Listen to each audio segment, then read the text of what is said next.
Moikka vaan kaikille. Mä oon Karvisen Otso ja mä tulin tänään puhumaan sellaisesta aiheesta kuin miten KV-markkinoja on reagoitava B2B-ostokäyttäytymisen muutokseen. Kaikki me myynnissä ja markkinoinnissa oikeasti tiedetään, että ostokäyttäytyminen ja ostaminen on tällä hetkellä muutoksessa. Ja se kysymys kuuluu, että mitä se tarkoittaa meille, jotka tehdään kansainvälistä markkinointia. Lyhyesti musta itsestä, mä oon tosiaan Karvisen Otso, Lead Marketing Strategist Guru-nimisestä yrityksestä. Mä oon tehnyt 14 vuotta töitä markkinoinnin myynnin rajapinnassa niin B2C kuin B2B-yritysten kanssa on ollut. Ja mä oon suoraan käytännössä sekä kotimaisissa että kansainvälisissä yrityksissä nähnyt käytännössä, että mitä toi muutos ostokäyttäytymisessä, miten se on vaikuttanut markkinoinnin tekemiseen ja markkinoinnin tuloksiin. Viimeisten vuosien aikana mä oon erityisesti keskittynyt kansainväliseen B2B-markkinointiin ja tämmöistä pitkiä ja monimutkaisten ostopolkuja ratkomiseen. No lyhyesti Gurusta. Guru on digitaalisen markkinoinnin ja analytiikan asiantuntijatoimisto, perustettu vuonna 2009. Meillä on toimistot sekä Helsingissä että Turussa. Me ollaan osa Salomaa-yhtiöitä. Salomaa-yhtiöt on Suomen suurin markkinoinnin yhtiöryhmä. Meillä on yhteensä 19 senioriasiantuntijaa digimarkkinoinnin, analytiikan ja data intelligencein parissa. Ja meidän tavoite on auttaa yrityksiä, varsinkin B2B-yrityksiä, muuttamaan data ymmärrykseksi ja se ymmärrys tehokkaiksi markkinoinnin toimenpiteiksi. Ja senkin takia tämä aihe on itse asiassa meille tosi läheinen. No aloitetaan nyt ihan sillä kysymyksellä, että minkä takia mä valitsin tämän aiheen ylipäätään. Ja mä valitsin tämän aiheen sen takia, että B2B-ostokäyttäytyminen on tällä hetkellä murroksessa. Voidaan sanoa näin, että viimeisen 5 vuoden aikana ostaminen on muuttunut enemmän kuin sitä edeltävässä 15 vuodessa. Ostopolut pitenee, päätöksenteko hajautuu ja tekoäly muuttaa tiedonhakua ja päätöksentekoa entistä enemmän. Tämä ei tietenkään ole pelkästään markkinoinnin haaste, vaan tämä on koko liiketoiminnan haaste. Käsitellään tänään sitä kuitenkin niin kuin markkinoinnin lähtökohdista. No mennään tuohon ensimmäiseen pointtiin. Eli ostopolku pitenee ja monimutkaistuu. Dream Data julkaisee tämmöistä B2B benchmark-raporttia, jossa he tutkii heidän omasta datastaan, he on tämmöinen Revenue Attribution-alusta. He tutkii sitä omasta datastaan, että minkälaisia nuo ostopolut on ollut B2B-yrityksillä. Ja jo edeltävänä vuonna, eli heidän 2024 raportissa todettiin, että keskimääräisessä B2B-ostopolussa on tällä hetkellä yli 60 kosketuspistettä. Se kestää yleensä yli 200 päivää ja siinä päätöksenteossa on yli 10 henkilöä mukana. Ja tämä on haaste markkinoinnille. Se haaste on se, että miten me pysytään relevanttina kaikkien näiden eri stakeholdereiden, kaikkien eri näiden kohderyhmän jäsenten kesken koko sen pidentyvän ostopolun ajan ja päästään lopulta siihen kauppaan asti. Tämä vaatii pitkäjänteistä sitouttamista. Tämä vaatii viestien muuntamista sen polun eri vaiheisiin. Tämä vaatii markkinoinnilta aika paljon. Yksi mun lempparikuva, mitä mä oon käyttänyt tosi paljon erilaisissa tilaisuuksissa asiakkaiden kanssa, on tämä Gartnerin The New B2B Buying Journey visualisointi. Tämä on tietenkin kärjestys, mutta mun mielestä tämä kuvastaa tosi hyvin sitä, että miten kompleksista se B2B-ostaminen on, miten paljon siinä poukkoillaan eri vaiheiden välillä, kuinka paljon siinä on erilaisia kosketuspisteitä myöskin sen niin kuin myyvän yrityksen eri tahojen kanssa. Tässä yksi semmoinen tärkeä pointti on se, että se ei ole millään tavalla kronologinen tai se ei ole mikään tämmöinen NS-ostofunneli, se ostaminen nykypäivänä, vaan jokaiseen eri ostopolun vaiheeseen saatetaan aloittaa sieltä. Tutkimusten mukaan niitä toistetaan, käydään niin kuin tarvekartoitusvaiheessa, sitten saatetaan mennä jo niin kuin toimittajan valintavaiheeseen ja sitten tajutaankin, että meillä olikin väärä ongelma. Me ei osattu kommunikoida sitä meidän ongelmaa ja sitten mennään takaisin tuonne niin kuin problem identification vaiheeseen. Eli poukkaillaan näiden eri vaiheiden välillä. Ja tämä tietenkin tuottaa haasteita markkinoinnille.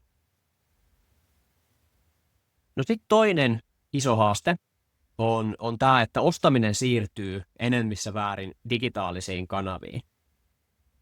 KV-markkinoilla tämä kanavien käyttö vaihtelee niin kuin markkinakohtaisesti, mutta se trendi on käytännössä sama. Eli toivotaan enemmän itsepalveluvaihtoehtoja, halutaan tehdä tutkimusta itse, halutaan mennä sitä prosessia tosi pitkälle. Ja tämä tarkoittaa sitä, että ne ostajat etenee tosi pitkälle nykypäivänä siinä ostoprosessissa ilman mitään kontaktia siihen myyvään yritykseen. Et myynti on nykypäivän prosessissa tietenkin mukana, mutta keskimäärin paljon myöhemmässä vaiheessa, jolloin meidän näkökulmasta se niin kuin vastuu ja paino siirtyy enemmän sinne markkinoinnin pöydälle sen kohdeyrityksen vakuuttamisessa.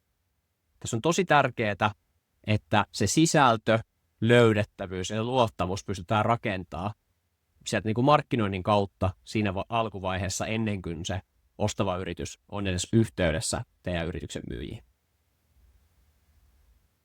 No sitten toinen asia on se, tai tässä oli itse asiassa kuvastaa tätä samaa asiaa vielä, että tämä oli Forresterin 2025 Sales Predictions-raportilta, jossa käyttää heidän olemassa olevaa dataa ja tekee tämmöisiä ennustuksia tulevan vuoden näkymiin, niin Forrester ennustaa, että yli puolet isoista B2B-ostoista tullaan tänä vuonna tekemään digitaalisia kanavia myöten. Eli iso tavallaan trendi ostamisessa, ostokäyttäytymisen muutos. No sitten kolmas juttu, ei olisi markkinoinnin puheenvuoroa vuonna 2025, jos ei puhuisi tekoälystä. Tekoälyllä on tosi iso rooli ostamisessa. Tällä hetkellä mä laitoin sen tuohon sulkuihin, mutta ei sen tarvitsisi olla. Se voisi olla siinä ihan boldisti isolla. Tämä oli Forresterin myöskin B2B Journey Survey, missä he tutkii kyselytutkimuksella B2B-ostajien ostokäyttäytymistä ja heidän ostopolkujansa, niin 89% B2B-ostajista sanoo, että he on ottanut tekoälyn osaksi tutkimusta ja päätöksentekoa.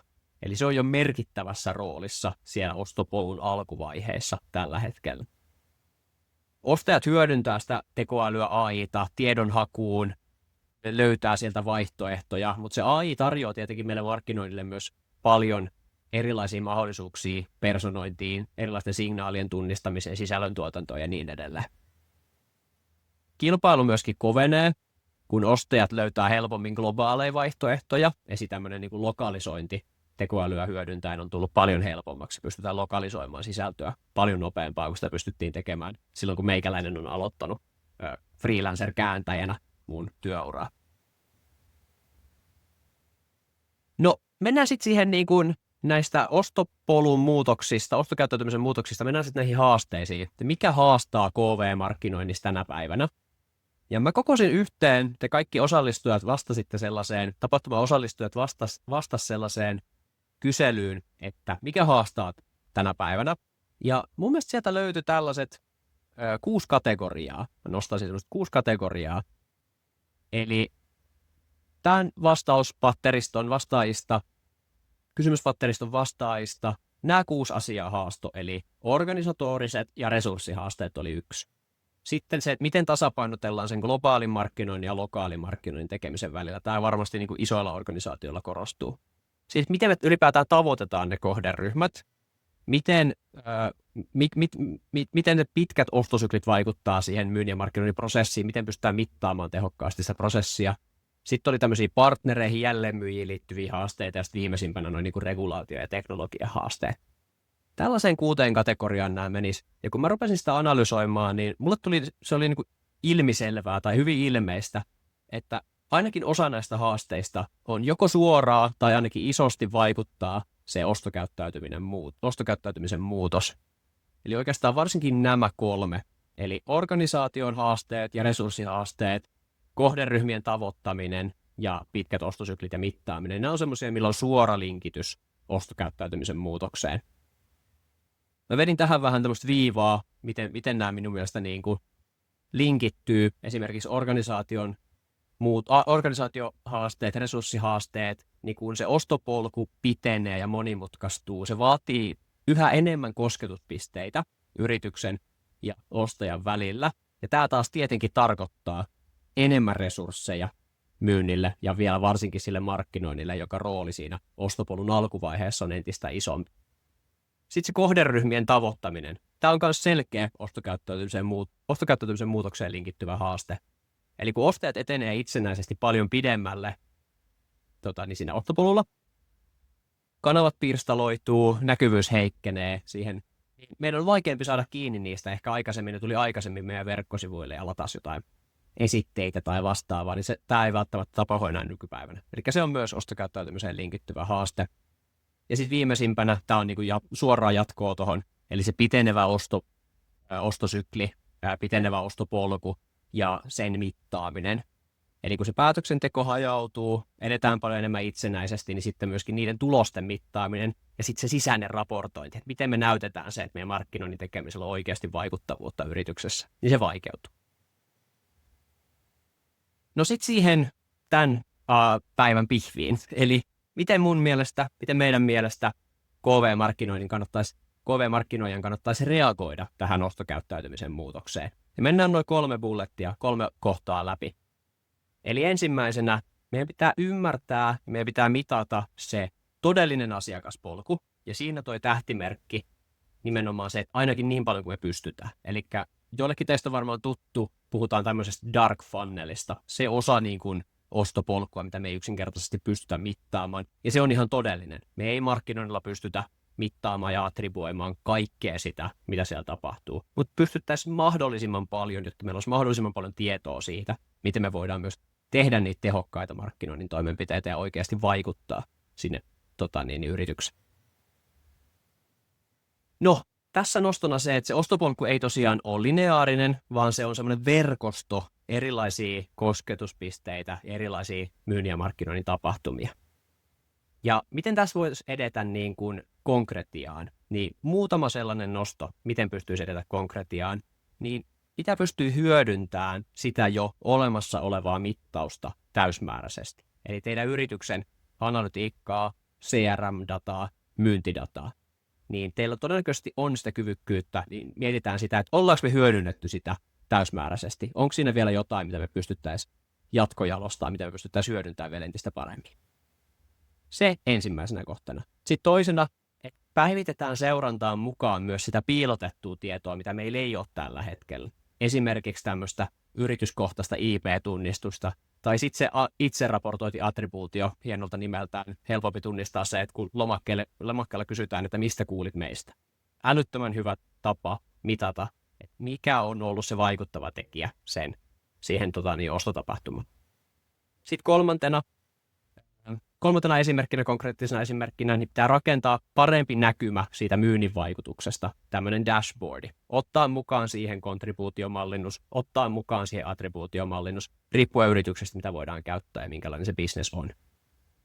Ja sitten neljäntenä, tämmöisenä vähän vaikeampana, haastavampana, niin ottaa joku järeempi työkalu, esimerkiksi tämmöinen liikevaihtoattribuutiotyökalu, muun muassa tämä aikaisemmin mainittu Dream Data, tämmöinen työkalu, tai sitten Salesforcein, HubSpotin sisällä on tämmöisiä vähän kehittyneempiä toimintoja. Tällä tavoin me saadaan enemmän tietoa irti siitä, että miten se ostopolku, todellinen asiakaspolku menee ja minkälaisella toimenpiteellä me voidaan siihen vaikuttaa. No sitten kakkoskohta. Miten me pystytään priorisoimaan ja kohdentamaan tehokkaasti? Tai suositus, eli priorisoi ja kohdenna tehokkaasti. Ja tässä haluan vähän kirvoittaa jo meidän workshopin aihetta. Osa teistä on tulossa siihen. Osan kanssa ehkä voidaan jutella sitten jossain toisessa kohtaa aiheesta, mutta tähän ABM-ajattelua, eli Account-Based Marketing-ajattelua. Eli me tiedetään se, että meidän rajallisilla resursseilla me ei voida tehdä kaikkea. Forresterin siinä 2024 Sales Buying Journey-tutkimuksessa todettiin, että menestyvät B2B-yritykset on sellaisia, jotka pystyy priorisoimaan tarkasti aika tiukasti valittuja kohdetilejä ja panostamaan niihin paljon syvemmästi. Ja se ABM-ajattelu nimenomaan auttaa ja ABM-strategiat nimenomaan auttaa fokusoimaan sillä tavalla, että me vältetään semmoista vähän kaikkea kaikille ajattelua. Ja miten tämän kanssa voi lähteä etenemään konkretiaan?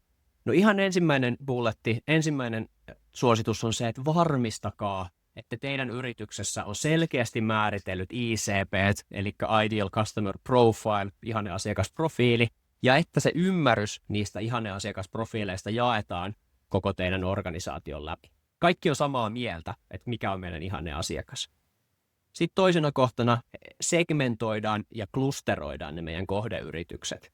Eli esimerkiksi, että tämä tietty joukko ihanneasiakkaiden sisässä on meille sen tämmöinen tier 1.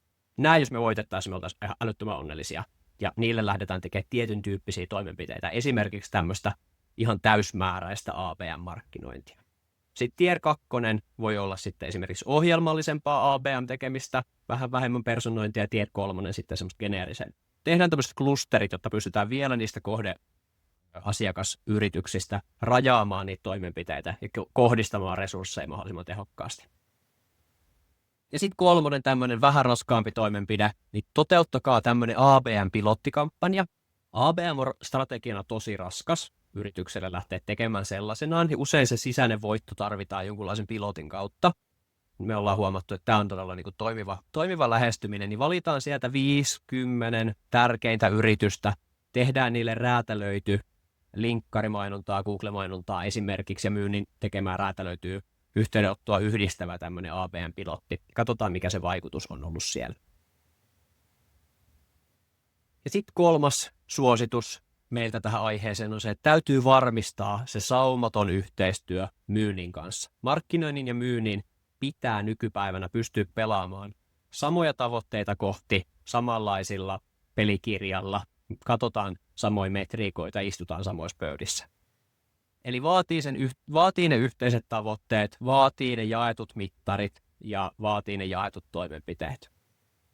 No miten myynnin ja markkinoinnin vielä enemmän yhteenhitsaamista voi lähteä konkreettisesti tekemään nimenomaan niin kuin markkinoinninkin kautta? Ne on tietysti niin kuin koko organisaation päätöksiä. Tuosta ylhäältä alaspäin taas helpommasta, vähän haastavampaan toimenpiteeseen, niin aloittakaa yhteiset viikkopalaverit. Että jos jossain myynti ja markkinointi katsotaan yhtä raporttia, yhtä dashboardia, esimerkiksi teidän CRM:n pipelinea. Mitä yrityksiä siellä on ollut ja minkälaisia kosketuspisteitä niihin on tavallaan, minkälaisia kosketuspisteitä sekä myynnillä että markkinoinnilla on ollut niihin yrityksiin.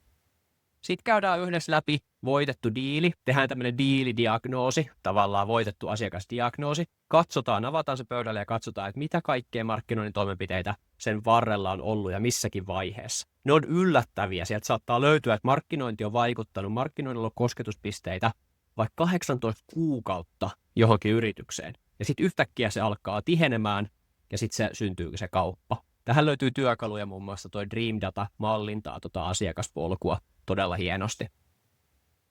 No sitten vähän vaikeampiin, vähän haastavampiin, niin sopikaa yksi yhteinen KPI. Että millä, vaikka on se sitten myyntipipeline euroissa, uusien myyntimahdollisuuksien opportunitien määrä, ja sen mukaan molempien onnistumista arvioidaan. Tämä tietenkin vaatii yritykseltä jo sitten vähän enemmän.